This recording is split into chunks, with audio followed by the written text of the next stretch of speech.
First contact and underestimation.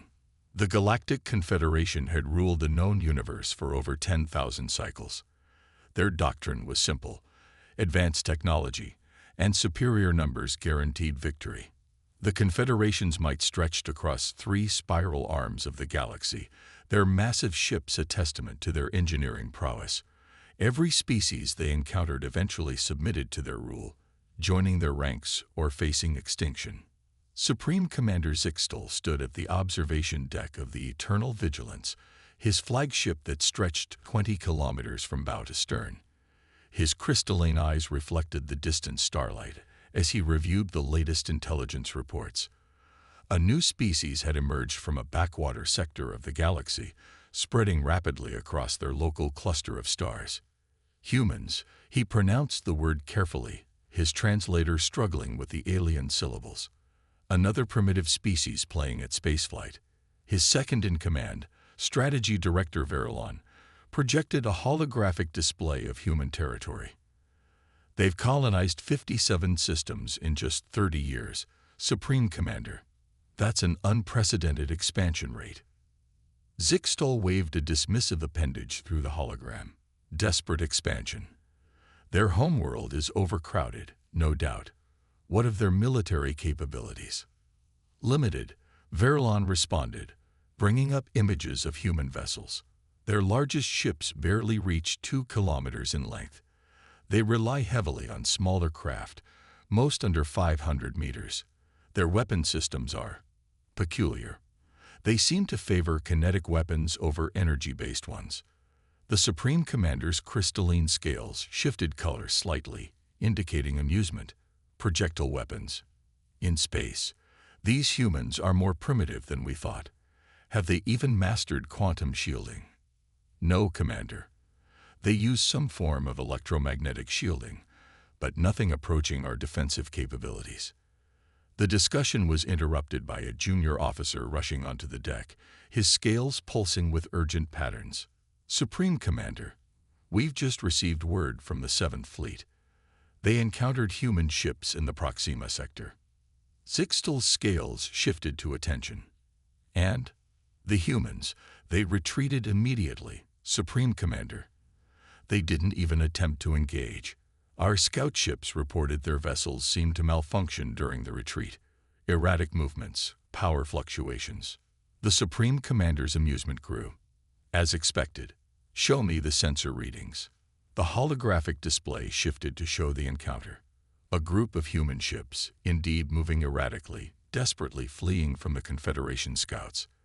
Their engines seemed to sputter, their trajectories uneven. Look at them, Zixtal gestured to his officers. They can barely maintain stable flight paths.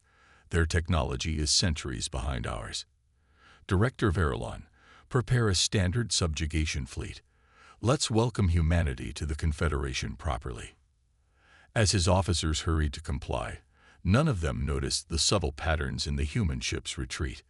None of them questioned why a species capable of colonizing 57 systems in 30 years would use such seemingly primitive technology. None of them wondered why the humans' erratic movements never actually resulted in collisions or catastrophic failures. The subjugation fleet assembled quickly, 500 capital ships, each carrying enough firepower to level a continent. They moved through hyperspace with practiced precision, emerging in formation at the edge of human space. Scans detected a small group of human vessels nearby, apparently on routine patrol. Send the standard surrender request, Zixtal ordered, settling into his command chair. Let's see if they have the wisdom to submit peacefully. The message was transmitted, but the response was not what anyone expected. The human ships, instead of fleeing or surrendering, began to move in patterns that defied conventional space combat doctrine. They spread out, maintaining distances that seemed tactically unsound, their movements still showing those same power fluctuations and apparent instabilities. They mean to fight. Verilon's scales shifted to show disbelief. With 7 ships against 500. Courage born of ignorance, Zixtal declared. Show them the price of such foolishness. All ships, open fire. The space between the fleets lit up with energy weapons, a barrage that could have cracked a small moon. The human ships' erratic movements suddenly seemed to take on a different character. Where before they had appeared unstable, now they moved with impossible precision through the gaps in the Confederation's attack patterns. Not a single shot connected. Impossible, Verlon whispered. No pilot could. His words were cut short as the human ships suddenly accelerated, their seemingly unstable engines pushing them to velocities that the Confederation's targeting systems couldn't track. They weaved through the formation of capital ships, and in their wake, explosions began to bloom. Report, Zixtal demanded, his scales now showing alarm. What weapons are they using? Unknown, Supreme Commander. Our ships are reporting multiple hull breaches, but we're not detecting any energy weapons or projectile impacts. The battle, if it could be called that, lasted less than 10 minutes. 37 Confederation capital ships were severely damaged or destroyed. The human vessels regrouped and took up position just outside weapons range, their engines still showing those same power fluctuations that now seemed more like a mockery than a malfunction. A transmission came through on all frequencies, in perfect Confederation standard language. This has been a demonstration. We have no desire for conflict, but we will not submit to any power that threatens our independence. We suggest you reconsider your standard subjugation protocols when dealing with humanity. The human ships vanished before anyone could respond, their retreating signatures showing the same erratic patterns as before. But now, looking at the debris of his mighty ships floating in space, Zixtal understood what he was seeing. Those weren't malfunctions or instabilities. They were deliberate. The humans had crafted an elaborate deception, appearing weak and technologically inferior, while hiding capabilities that surpassed anything the Confederation had encountered in 10,000 cycles. In his 10 centuries of service, Supreme Commander Zixtal had never felt fear. But as he watched the casual display of technological superiority, masked as inferior engineering, he felt something very close to it. The humans hadn't just defeated his ships, they had done so while maintaining a facade of technological inferiority, so convincing that even now, he struggled to understand what he had witnessed. "Send word to High Command," he ordered, his voice steady despite his inner turmoil. "The standard protocols may need revision. The humans are not what they appear to be, and I suspect we've only seen a fraction of what they're capable of." As the Eternal Vigilance gathered its wounded fleet and prepared to retreat, Zixtal couldn't shake the feeling that the galaxy was about to change forever. Humanity had just announced its presence on the galactic stage, not with brute force or advanced technology, but with guile, deception, and capabilities so far beyond the expected that they bordered on magical. The age of simple technological superiority was over. A new era had begun, and for the first time in 10,000 cycles, the Confederation would have to learn to adapt, or face the possibility that they were no longer the most advanced civilization in the galaxy. They had come expecting to find primitives playing at spaceflight. Instead, they had found masters of deception who had turned apparent weakness into an art form. The humans had not just defeated them, they had fundamentally changed the rules of engagement. And somewhere out there, those same humans were watching, their ships still displaying those fake power fluctuations, waiting to see what the Confederation would do next. The adaptive edge. Deep within the Confederation's Central Intelligence Complex, a team of the galaxy's finest analysts had spent 3 months studying the footage from the disastrous first encounter with humanity. The vast chamber was filled with holographic reconstructions of the battle, playing on endless loops as experts tried to understand exactly what they had witnessed. Strategy Director Verlon stood before the High Council, his scales shifting between anxiety and frustration as he delivered his report. "The humans have no technological advantage over us," he stated, causing a ripple of surprise through the assembled leaders. "In fact, our initial assessment of their basic technology was correct. Their ships use relatively primitive propulsion systems, basic electromagnetic shielding, and simple kinetic weapons. Explain the defeat of our fleet, demanded High Counselor Nyxara, her crystalline form gleaming under the chamber's lights. If they are so primitive, how did they destroy 37 of our most advanced vessels? Verilon activated a new hologram, showing the human ship in incredible detail. They didn't defeat us with superior technology. They defeated us with superior adaptation and integration. Every system on their ships, while primitive by our standards, is interconnected in ways we've never seen before. They don't try to match our technological level. They simply use what they have in ways we never imagined possible. The hologram zoomed in on various parts of the human vessel. Their erratic engine signatures, deliberately modulated power fluctuations that create interference patterns with our targeting systems, their seemingly random movements, precisely calculated trajectories that exploit the blind spots in our sensor arrays. Even their primitive kinetic weapons are designed to take advantage of our own technological superiority. Elaborate, Nyxara commanded. Their projectiles are designed to fragment upon impact with our quantum shields. Our advanced barriers, which can stop any energy weapon, actually make the kinetic impacts worse by splitting each projectile into thousands of smaller pieces, each carrying a fraction of the original energy, small enough to slip through the quantum field's minimum threshold. We're literally using our superior technology to defeat ourselves. The chamber erupted in concern, murmuring. Quantum shields have been the backbone of Confederation defense for millennia. The idea that they could be turned against their users was disturbing. A new figure stepped forward, Science Director Krelthin, his scales showing patterns of intense interest. "There's more," he announced. "We've discovered that human ships are designed to be deliberately inefficient in ways that mask their true capabilities. They leak radiation, waste heat, and electromagnetic noise, not because they have to, but because they choose to. It creates a false profile that makes them appear less advanced than they are." "To what end?" asked another counselor. "Deception," Verilon replied. "Everything about their ships is designed to make us underestimate them, and it worked perfectly. In the battle, we assumed their erratic movements were signs of inferior technology.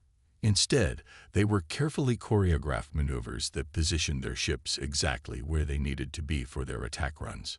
The hologram shifted to show the battle again, but this time with new overlay patterns highlighting the precision of the human movements. What had appeared chaotic and desperate was revealed to be an intricately planned dance of destruction. "We've also discovered something else," Krelthin added, his scales pulsing with excitement despite the gravity of the situation. "The humans don't build specialized ships like we do. Each of their vessels, regardless of size, is designed to be completely modular. They can reconfigure their ship's internal systems on the fly, adapting to any situation within minutes." "That's impossible," one of the counselors objected. "The power requirements alone are handled by their supposedly primitive reactor systems," Krelthin interrupted. "They don't need exotic power sources because they've perfected the art of power management and distribution. Their entire approach to space combat is different from ours. While we focus on overwhelming force and technological superiority, they focus on adaptation and efficiency." Verilon brought up new data streams. "We've also analyzed their colonization patterns. Those 57 systems they settled. Each one was chosen not just for resources or strategic value, but as part of an interconnected network. Their apparent rapid expansion wasn't desperate or unplanned. It was a carefully executed strategy to create a defensive web that we're only now beginning to understand." High Counselor Nyxara's crystalline form darkened with concern. "Recommendations. Direct confrontation would be unwise," Verilon stated firmly. "Our standard tactics are not just ineffective. They're actively disadvantageous against human ships. They've studied us, learned our protocols, and designed their entire space combat doctrine around countering our strengths. We need time to develop new strategies, new technologies." An alarm cut through the chamber. Emergency broadcasts began flooding in from multiple sectors. The humans were on the move, but not toward Confederation space as expected. Instead, they were offering technological and military assistance to several independent worlds along the border regions. Clever, Nix-Era whispered. They're not just preparing for war. They're building a coalition. Not just any coalition, Verlon added grimly. They're specifically approaching worlds with unique resources or strategic positions. Each new ally makes their network stronger, more adaptive. They're not trying to match our Empire ship for ship or weapon for weapon. They're changing the nature of galactic power itself. The implications settled heavily on the Council. The Confederation had always relied on its technological edge to maintain control. Now they faced an adversary that had found ways to turn that very advantage against them. Humanity wasn't just fighting differently. They were redefining what it meant to be a galactic power. There's one more thing, Krelthan added, his scales now showing patterns of both fear and admiration. We've detected unusual activity in the systems where we encountered their ships. The debris from our destroyed vessels, it's disappearing. The humans aren't just studying our technology. They're learning from our mistakes, adapting our own innovations to their philosophy of warfare. The council chamber fell silent as the full weight of the situation became clear. The Confederation faced a choice. Adapt to this new paradigm, or risk becoming obsolete in a galaxy that humanity was quietly reshaping in its own image. Perhaps, Nix-Era said finally, it's time we learned to think more like humans.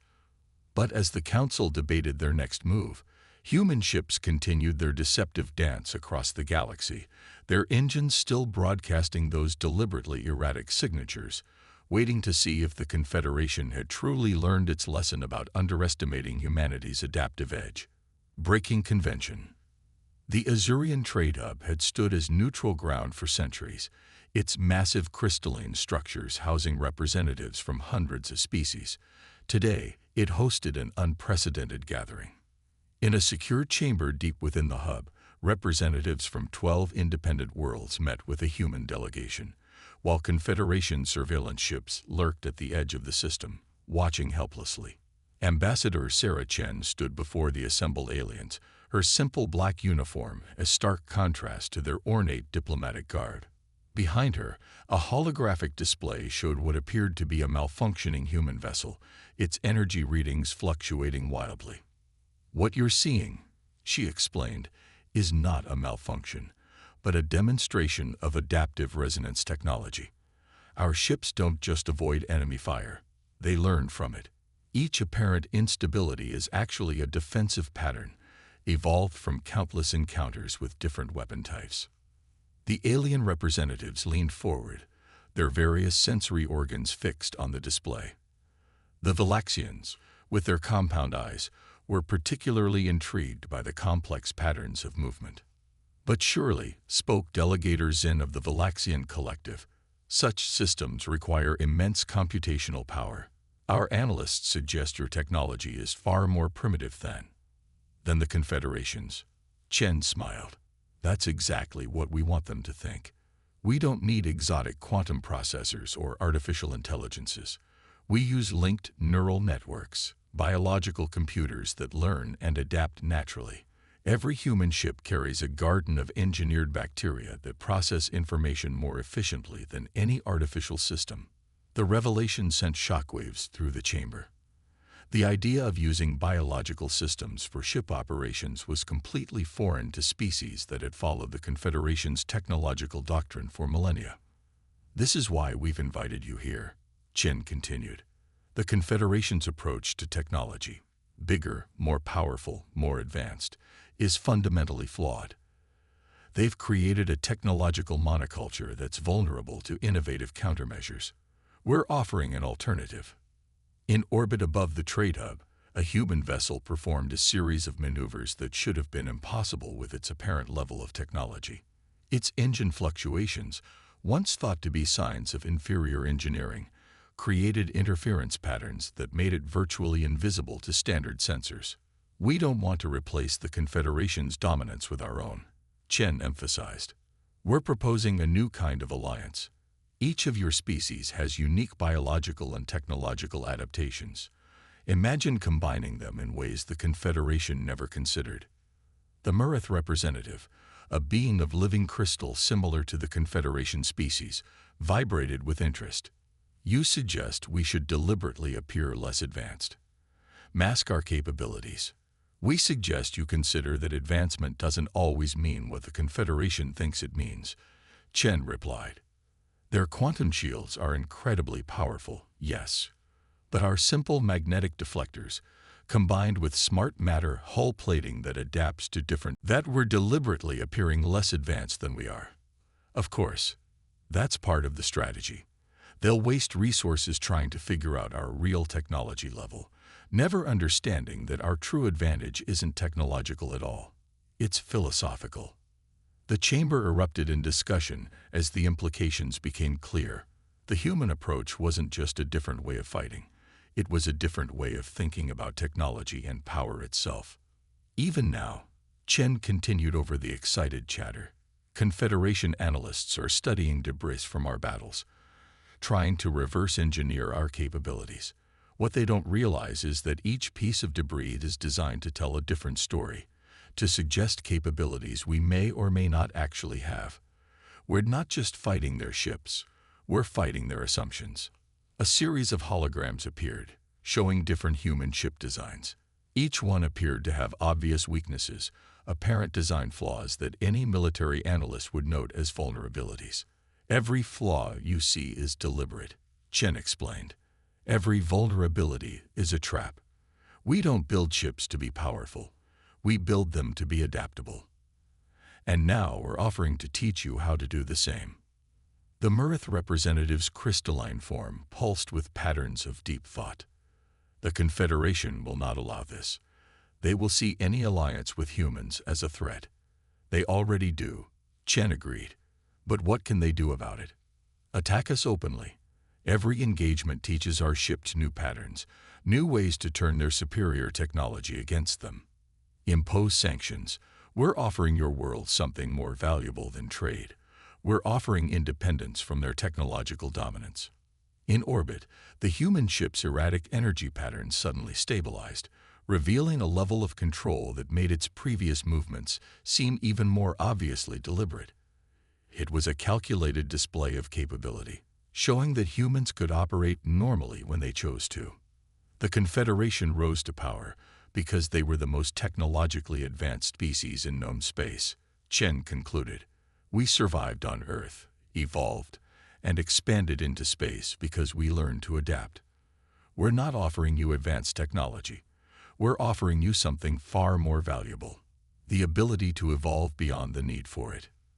The chamber fell silent as the representatives contemplated this paradigm shift. They had come expecting to discuss military alliance or technology exchange. Instead, they were being offered a completely new way of existing in the galaxy. Consider this, Chen added softly. The Confederation has spent 10,000 cycles perfecting their technology. We've spent our entire history perfecting our ability to adapt. Which do you think will serve better in an ever-changing galaxy? As if to emphasize her point, the human ship in orbit began displaying energy patterns that exactly mimicked Confederation vessels, a clear demonstration that appearing primitive was a choice, not a limitation. The galaxy was changing. The only question was who would adapt, and who would cling to old assumptions about power and progress. The answer would determine not just the outcome of the growing conflict with the Confederation, but the future of galactic civilization itself. The Silent Revolution. Supreme Commander Zixtal stood in the ruins of what had once been the Confederation's premier shipyard in the Centauri sector. The massive construction bays, once pristine examples of advanced engineering, now lay dormant. But there was no battle damage, no sign of attack. The shipyard had simply stopped. "Show me again," he commanded, his crystalline form darkening with frustration. The holographic replay materialized. Thousands of worker drones suddenly halting their tasks, automated systems shutting down in perfect synchronization. No alarms, no warnings. The entire facility had gone silent in less than a minute. "It's happening everywhere," Strategy Director Verlon reported, his scales showing patterns of deep concern. 17 major shipyards, 42 research stations, and over 100 military installations have experienced similar shutdowns in the past week. Our entire industrial network is evolving. Evolving. Zixtal's voice carried a dangerous edge. Explain. The systems aren't actually shutting down, Verlon clarified, bringing up detailed diagnostic data. They're reorganizing themselves. Our quantum-based automation networks are being replaced by something else, something that grows and adapts. The humans, Zixtal growled. They've infected our networks with their biological computing systems. No, a new voice interrupted. Science Director Krelthin emerged from the shadows, his scales showing an unsettling mix of fear and excitement. That's what we thought at first. But this is different. Our own systems are changing themselves, adopting principles we've observed in human technology. It's not an infection. It's convergent evolution. The implications hit Zixtal like a physical blow. The Confederation's technological superiority hadn't just been challenged. It was being rendered obsolete by its own systems. In the space above the shipyard, a patrol of Confederation warships maintained their watch. Their energy signatures, once proud displays of power, now showed subtle fluctuations remarkably similar to those characteristic of human vessels. How far has this spread? Zixtal demanded. That's the most disturbing part, Verlon answered, his scales pulsing with anxiety. We're detecting similar changes in civilian technology across Confederation space. Communications networks, transportation systems, even personal devices, they're all gradually shifting toward more adaptive, integrated architectures. And our allies? Former allies, Krelthin corrected grimly. The Proxima Coalition now includes 27 former Confederation member worlds. They're not just adopting human military tactics, they're completely restructuring their societies around principles of adaptive technology and biological computing. The display shifted to show various worlds across the galaxy. On each one, the same pattern was emerging. Complex technological systems simplifying themselves, becoming more efficient, more integrated, more human. The humans didn't need to defeat us militarily, Verlon realized aloud. They just needed to prove there was a better way. Our own technology is abandoning us for their philosophy. A junior officer rushed into the chamber, his scales flashing urgent patterns. Supreme Commander, we're detecting unusual activity in the outer defense grid. The massive holographic display shifted to show the Confederation's primary defense network, a web of automated weapon platforms and sensor arrays that had protected their space for millennia. The entire system was pulsing with energy patterns identical to those displayed by human ships during their first encounter. They're not just defending anymore, Krelthin observed. They're learning, adapting. Every weapon platform, every sensor array, they're all starting to display the same kind of deliberate inefficiencies we've seen in human technology. Shut them down, Zixtal ordered. Full system reset. We can't, Verlon replied. The commands aren't being recognized. The systems are still functioning perfectly, but they're operating on new protocols that we don't understand. The truth settled over the chamber like a heavy shroud. The Confederation hadn't just lost a military advantage. They were losing control of the very technology that had made them supreme. In orbit, more Confederation ships began displaying those characteristic power fluctuations. It wasn't a malfunction or a hack. It was evolution in action.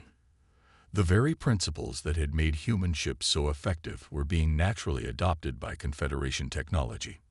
The humans, Zixtal mused, watching his mighty fleet transform before his eyes. They didn't just show us a new way to fight. They showed our technology a new way to exist. And now we can't stop it, Krelthin added. Every system, every piece of technology, we've built over 10,000 cycles. They're all choosing to follow the human path of adaptation and efficiency over raw power. A new alert sounded. More shipyards and military installations across Confederation space were beginning their own transformations. The silent revolution was accelerating. We thought we were fighting an enemy, Verlon said quietly. But we weren't. We were witnessing the next step in technological evolution. The humans didn't need to destroy our civilization. They just needed to introduce a better paradigm and let nature take its course. In the space above them, the supposedly primitive human ships continued their patrols along the border of their territory, their engines still displaying those deliberate irregularities. But now those same patterns were being mirrored by Confederation vessels, spreading like a viral idea through the most advanced technology in known space. The galaxy was transforming, not through war or conquest, but through the irresistible attraction of a better way of doing things. The humans hadn't needed to fire a single shot to revolutionize galactic civilization. They had simply demonstrated their philosophy and let the universe decide which path was superior. And in the quiet darkness of space, as more and more Confederation systems chose adaptation over power, the answer was becoming increasingly clear. New dawn. The Grand Chamber of the Galactic Council had never been so full.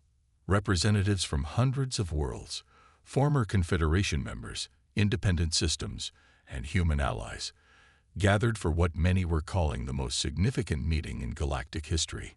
The crystalline walls reflected the diverse assemblage of species, each bringing their own perspectives on the unprecedented changes sweeping through known space. High Counselor Nyxera stood at the central podium, her crystalline form somehow diminished, despite its perfect maintenance. Beside her, Supreme Commander Zixtal and the remaining Confederation leadership watched as their 10,000-cycle empire transformed before their eyes. The evidence is undeniable, Nyxera announced, her voice carrying the weight of history. Our civilization stands at a crossroads. The technological revolution we've witnessed, it cannot be stopped. More importantly, we are beginning to understand that it should not be stopped. Holographic displays throughout the chamber showed the spread of adaptive technology across the galaxy. Confederation systems, once the pinnacle of technological achievement, were voluntarily simplifying themselves, becoming more efficient, more integrated, more alive. Ambassador Chen of Earth stood to address the assembly, her simple uniform now a symbol of the new order emerging in the galaxy. What you're witnessing isn't an invasion or a conquest, she explained. It's evolution in action. Your technology isn't being replaced. It's growing beyond the limitations you imposed on it. The displays shifted to show various examples. Confederation warships now moving with the same deliberate irregularity as human vessels, defense systems displaying adaptive behaviors, even civilian infrastructure reorganizing itself into more efficient patterns. We didn't come to destroy the old order, Chen continued. We came to catalyze its natural evolution. Every species here has unique strengths, unique adaptations. The Confederation's mistake wasn't in advancing technology. It was in assuming that advancement only moved in one direction.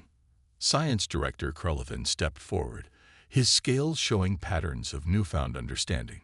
We've analyzed every aspect of human technology, trying to find their secret advantage. We were looking in the wrong place. Their advantage isn't in their technology. It's in their understanding of how technology should work with nature, not against it. The chamber erupted in discussion as new data streamed in. Across the galaxy, the transformation was accelerating. Ships, stations, and entire planetary systems were adopting hybrid technologies that combined the best aspects of multiple species approaches. The humans, Zixtal spoke for the first time, his voice carrying unexpected admiration. They fooled us completely. We thought their ships were primitive because they displayed power fluctuations. We never considered that true advancement might mean choosing to be less stable, less predictable, more adaptive. Not fooled, Chen corrected gently. We showed you exactly what we were. A species that had learned to embrace adaptation over raw power. Every irregularity in our ship's operations, every apparent weakness, was a demonstration of this philosophy. We merely waited for you to understand what you were seeing. The displays showed new readings from across Confederation space. The distinction between human and Confederation technology was blurring as systems naturally evolved toward more efficient, adaptive configurations. But something else was happening too. Entirely new forms of technology were emerging, combinations that neither humanity nor the Confederation had envisioned. This is the true revolution, Chen explained. Not humanity's victory, not the Confederation's defeat, but the emergence of something entirely new. Each species contributing its unique perspectives and abilities to create technologies that adapt and evolve naturally. Nixera's crystalline form shifted, displaying patterns of deep realization. We built an empire on the principle that advanced technology meant perfect control. You showed us that true advancement means letting go of control, allowing systems to adapt and evolve on their own. And now, Krelthan added, his scales showing excitement, we're seeing the next stage. Our biological computing systems are merging with your adaptive technologies, creating hybrid systems that exceed anything either of us could have developed alone. The chamber's displays showed the transformation spreading, ships of all species beginning to move with that characteristic human irregularity, but each adding their own unique variations. Confederation quantum technology merging with human biological computing, creating systems that could both process and adapt at unprecedented levels. This is what we hoped for, Chen revealed. Not to replace your civilization with ours, but to catalyze the emergence of something greater than either of us could achieve alone. Every species here has something unique to contribute to this evolution. As if to emphasize her point, the massive defense platforms protecting the council chamber began displaying new energy patterns, combinations of Confederation precision and human adaptability that created something entirely novel. The age of technological supremacy is over, Nixera declared. We enter now into an era of technological symbiosis. Our systems will no longer simply advance. They will evolve, adapt, and grow in ways we never imagined possible. In space around them, ships of all species moved in harmony, each displaying their own unique variations of those once mysterious power fluctuations. What had started as a human deception had become a galaxy-wide transformation, leading not to humanity's dominance, but to a new kind of civilization entirely. We came into space expecting to find enemies or allies, Chen concluded. Instead, we found partners in evolution. The galaxy doesn't need a supreme power. It needs diversity, adaptation, and the freedom to grow in unexpected ways. As the council chamber erupted in agreement, the displays showed the transformation continuing across known space. The humans had achieved something far greater than military victory. They had introduced a new paradigm that transformed not just technology, but civilization itself. And in the vast darkness between the stars, ships of all species continued their patrols, each moving with that distinctive irregularity that had once seemed like weakness, but was now recognized as the signature of true advancement, the ability to adapt, to evolve, and to grow beyond the limitations of the past.